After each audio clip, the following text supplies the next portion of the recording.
Hi mga ka-traders, magandang yaman po sa ating lahat. Sa video na ito, malalaman nyo at matutunghayan nyo ano nga ba ang duties and responsibilities and at the same time ang pros and cons sa pagiging estudyante trader. Kasi marami nagko-comments, mga kaibigan, mga kakilala, followers and subscribers kung ano nga ba daw no, yung mga ginagawa ko sa araw-araw at marami rin nagko-comment, ay sana ako na lang sa estudyante trader. Pero no, bago nyo pangarapin yan, no, pakinggan nyo muna no, ang aking mga sasabihin. Kaya naman kung interesado kayo, panoorin nyo ng buo ang video nito, no? Pero kung bago ka pa lamang pala sa aking YouTube channel, ako nga pala si Christian J. Azucena, isang 19-year-old na trader and investor, and at the same time, nagtuturo po tayo ng mga trading, no, investing, and personal finance, no, sa ating mentorship program at sa ating mga social media accounts, no? Kaya naman kung gusto mo matutunan lahat yon, mag-subscribe ka na dito sa ating YouTube channel para matutunan mo lahat ng bagay na yun at para lagi ka rin updated, no? I-click mo na yung notification bell button dyan sa baba, no? Kaya wag mo rin makalimutan na mag-follow, no, at mag-subscribe sa aking mga iba't ibang social media platforms and social media accounts, no? So ngayon, without further ado, talakayin na natin yan, no, ng mabilisan lang, pero sa tingin ko matagal pang abutin ng video na ito. Pero without further ado, unang-una, let me have also a context of this na kung saan sasabihin ko din syempre ano yung mga advantages and disadvantages, no, kapag sobrang dami mong ginagawa. At katulad na lang ngayon mga ka-traders, no, actually personally, no, at to be honest sa inyo mga ka-traders, habang pinipilm ko ito, meron po akong cough and cold. Ayan, di ba? So napakahirap pa kapag may iniindakan sakit, no, minor man yan or major. So kaya pasalamat tayo, no, kahit wala tayong ganong kalaking resources, ikaw kung nanonood ka, kung physically fit ka, no, and mentally stable ka, okay ka, pasalamat ka na doon, no? Kasi napakalaking biyaya na yon na hindi kayang bilhin ng pera. So ngayon, kaya unang-una, no, ay si estudyante trader po ako, no? So sana makarelate din kayo. Alam ko yung mga ibang estudyante dito makaka-relate din, no? Kaya nga ang aking brand name, kaya nga ang aking code name ay The Estudyante Trader or Estudyante Trader, kasi ako po, number one, unang-una ay nag-aaral pa rin, diba? Kung gaano tayo ka-busy, estudyante pa rin po tayo, no? Actually, tatlo po ang aking school, no? Unang-una, dito sa Metro Manila, or specifically na natin, no, Rizal Technological University, Pasig Campus, unang-una na natin yan, in the field of, no, Financial Management, Business Administration course. So, ayun yung una nating pinapasukan na eskwelahan, no. Number 2, doon po sa Corporate Finance Institute. It is a business and finance school based in Canada. Okay, na kung saan, no, ganun din po online, no, pero dito face to face, no, sa RTU. And then number 3, actually kaka-apply ko lang po ng scholarship sa UCLA RTU, na kinonect tayo sa Asia University Taiwan. So doon po ang aking piniling program doon or course is yung asset classes, no. So parang investment management or asset management. So ibig sabihin, grabe, no, at pagiging estudyante, tatlo na agad, no, yung school mong pinapasukan, which is talaga naman doon pala napakahirap ng i-manage yung time. Sana nauunawaan nyo, no. So pangalawa, no, to cut the long story short, so yung university, Asia University Taiwan, no, saka pa lang siya mag-start yung klase sa September 11, if I'm not mistaken. So kaya thank you po ha sa scholarship na natanggap natin at sa RTU management. Okay po, so yun pa lang sa pagiging estudyante, syempre ang dami kino-comply, may mga reports, projects, and everything, no, na maiisip niya about sa college life, no, nakaka-relate din po ako dyan, no. Kaya nga estudyante trader, estudyante pa lang, pero yun ang maganda, nagte-trade at nag-i-invest ka na. So number 2 pa lang tayo is estudyante trader ay trader din, di ba? Ibig sabihin, investor ka din, trader ka din, no. Nagma-manage ka rin ng portfolio, ng mga trades mo at ng mga at the same time na mga ginagawa mong execution, planning, at lahat ng tungkol sa trading ginagawa din natin yan. Well, hindi naman araw-araw kasi hindi naman ako totally day trader or scalper, pero kapag may opportunity, may time, no, pinag-e-effortan mo talaga yan, diba? Nagjo-journal ka pa, lahat ng maisip yung proseso sa pagtitrade, ginagawa natin yan, no? Kaya nga parang working student na din talaga.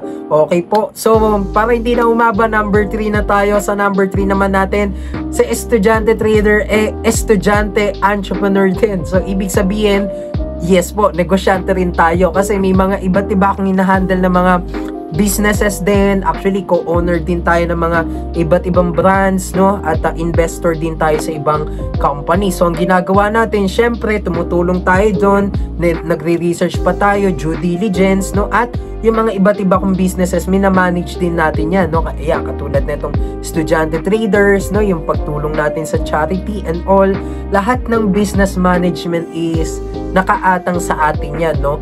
So, yun, may mga consultants din tayo pinagtatanungan, but mainly the decision making is ours, no? Sa atin nakapasan yun, no? Kasi ako ang main key person dito sa ating negosyo na ginagawa, no? So, kaya isipin nyo, yun pa lang, no? Ang dami na nating duties and responsibilities and obligations po. So, kaya naman, no? Gusto nyo pa? Actually, meron pa. Number 4, si estudyante trader ay mentor and coach din po. So, ibig sabihin, ayan, mapapanood dito ng aking mga tinuruan na, mga tinuturuan at mga tuturuan pa lang.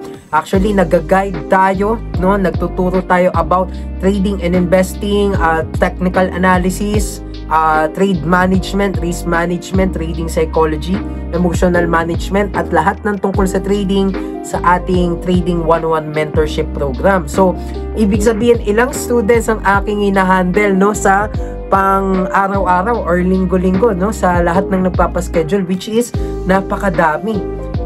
So, ibig sabihin, hindi, kung estudyante ka pa lang, no, hindi mo na alam kung paano i-manage ang time mo.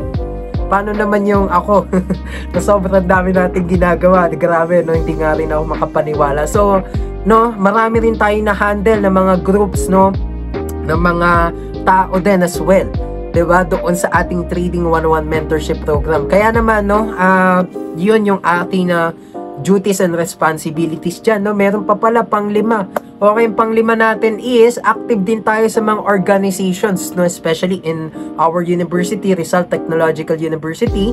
I'm also part of the Junior Financial Executive Pasig Campus, na kung saan so ano tayo doon, no, external VP or Vice President for External Affairs na co-coordinate sa mga iba't ibang outside organizations and outside key persons for the partnerships, no, and brand collaboration like that. So, kaya naman yun, no, isa pa yun. May mga student concerns din sa financial management. We are also contributing a lot to the growth, to the guidance, no, for the students sa ating university and dito rin, no, sa ating social media accounts, no. Kaya naman 5 na. Okay, actually marami pa akong hindi mababanggit, pero kung may makalimutan man ako, napakadami na kasi no. Meron pang pang-6, sige, pang-6, content creator din tayo, no, social influencer, no, and I'm proud to say that I am a social influencer because wala naman tayong ginagawang mali, hindi naman tayo nagko-contribute ng negativity, hindi naman tayo nag-share ng hindi maganda sa mga kabataan, sa mga students, no. So, kaya ang goal natin dito ay, ayan, no, gumagawa tayo ng mga contents about trading, investing, ganito, personal finance, economics, yan, live update, live lessons, youth empowerment. So, napakadami nating iniisip, no. So, meron pa, no, resource speaker din tayo, no, ng mga iba't ibang organizations kapag na-invite sa radyo, kapag na-invite sa university na ganito, kapag may partnership. Napakadami.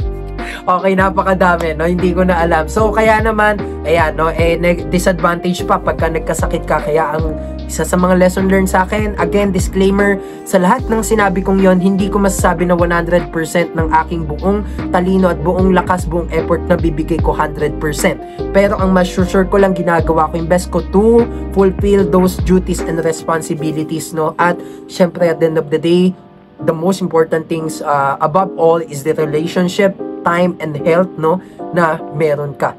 Okay, so kaya naman yun, kung nakatulong itong video na to, nakarelate ka, grabe, i-comment mo ano yung naging insights mo, no, sa ating mga duties and responsibilities, baka na-wow ka din. So kaya naman, yun lang mga ka-traders, maraming salamat po sa panonood.